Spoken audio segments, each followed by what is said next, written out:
Assalamualaikum warahmatullahi wabarakatuh. Nama saya Ahmad Zulfikar Puata dari kelas 11 IPA 2. Saudara-saudara yang baik hati, suatu ketika saya melihat beberapa orang siswa asik berjalan di depan sebuah kelas dengan langkahnya yang cukup membuat orang di sekitarnya merasa bingung. Terdengar percakapan di antara mereka yang kira-kira begini: "Punya gua kemarin hilang." Terdengar pula sahutan salah seorang dari mereka, "Loh, kalau punya gua sama lu kemanain?" Tak menyangka, salah seorang siswa di samping saya juga memperhatikan percakapan mereka. Ia kemudian menyeletuk, "Gua apa? Gua Selarong atau gua Jepang?"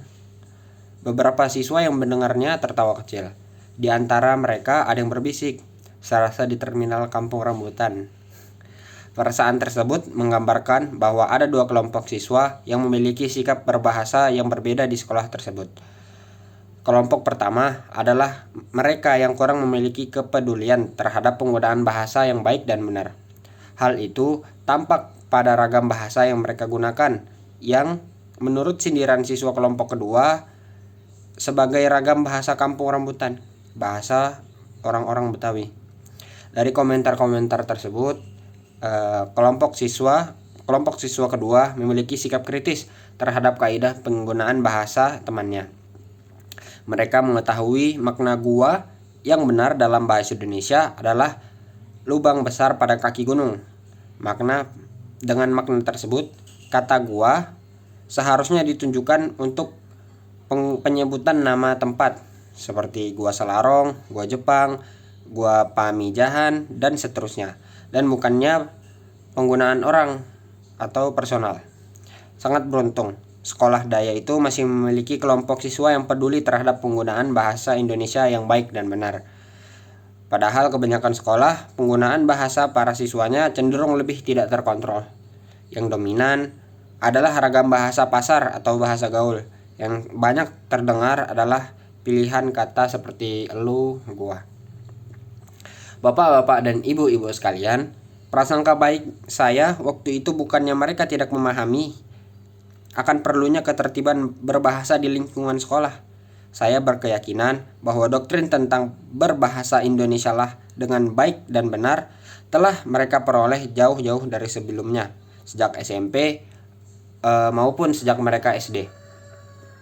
Saya melihat ketidakberesan mereka berbahasa, antara lain disebabkan oleh kurangnya kewibawaan bahasa Indonesia itu sendiri di mata mereka.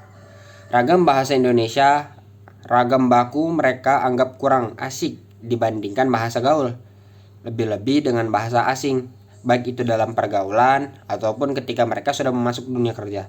Tuntutan kehidupan modern telah membelokkan apresiasi siswa terhadap bahasanya sendiri. Bahasa asing berkesan lebih bergengsi. Pelajaran bahasa Indonesia tak jarang ditanggapi dengan sikap sinis. Mereka merasa lebih asik dengan mengikuti pelajaran bahasa Inggris atau mata kuliah lainnya. Dalam kehidupan masyarakat umum pun, kinerja bahasa Indonesia memang menunjukkan kondisi yang makin tidak menggembirakan setelah badan bahasa tidak lagi menunjukkan peran aktifnya. Bahasa Indonesia menunjukkan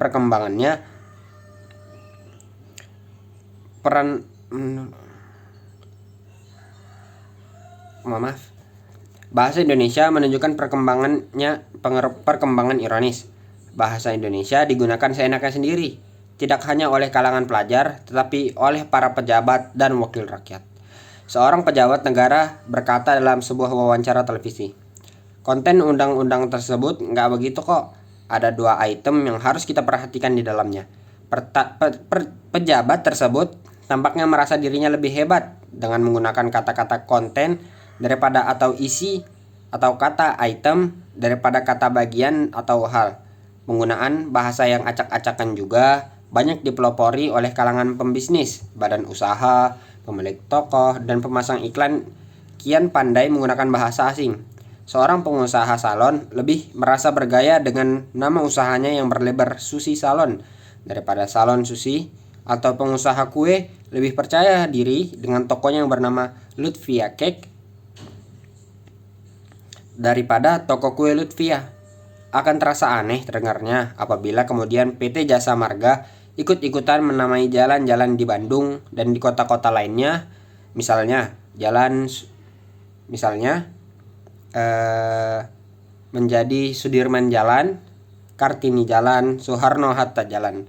Hadirin yang berbahagia, kalangan terpelajar dengan julukan hebatnya sebagai tulang punggung negara, harapan masa depan bangsa, seharusnya tidak larut dengan kebiasaan seperti itu. Para siswa justru harus menunjukkan kelas tersendiri dalam hal berbahasa.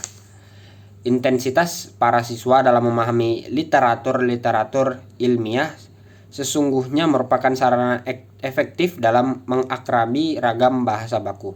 Dari literatur tersebut, mereka dapat mencontoh tentang cara berpikir, berasa, dan berkomunikasi dengan bahasa yang baik, yang lebih logis dan tertata. Namun, lain lagi ceritanya kalau yang dikonsumsi itu berupa majalah hiburan yang penuh dengan gosip, forum gaul berupa komunitas dugem, literatur utamanya koran-koran kuning.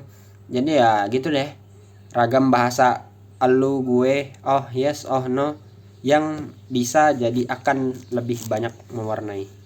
Sekian dari saya. Wassalamualaikum warahmatullahi wabarakatuh.